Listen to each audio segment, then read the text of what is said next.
12 सदस्य असलेली राष्ट्रवादी शरदचंद्र पवार हीच पक्षाची सर्वात मोठी पार्टी आहे आणि डेफिनेटली आमचा विरोधी पक्षनेता बसेल. प्रश्नच नाही.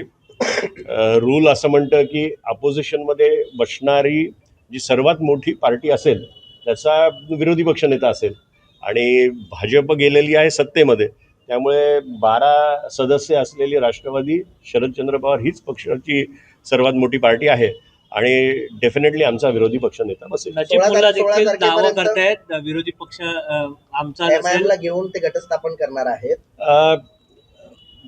ते अनुभवी आहेत. महानगरपालिकेबद्दल मी त्यांना शिकवणं म्हणजे गैर होईल, पण MIMचा गट वेगळा स्थापन झालेला आहे. NCP अजित पवारांचा गट वेगळा स्थापन झालेला आहे आणि तो असा अमलगमेट करता येणार नाही.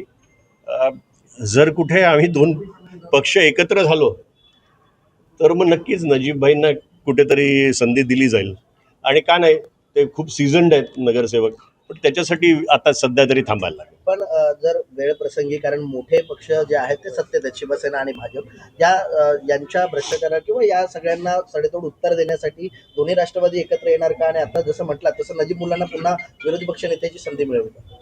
नाही, दोन्ही राष्ट्रवादी एकत्र येणं हे एक भाग, पण दोन्ही राष्ट्रवादी अपोजिशनमध्ये बसली आहे.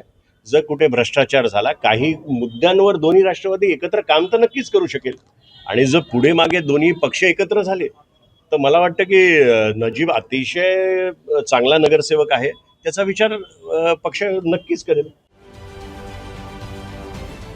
महाराष्ट्रातील सर्व बातम्यांचे विश्वासार्ह व्यासपीठ, सकाळच्या सर्व सोशल मीडिया प्लॅटफॉर्मला लाईक, फॉलो आणि सबस्क्राईब करा. तसंच सर्व नोटिफिकेशनसाठी बेल आयकॉन प्रेस करायला विसरू नका.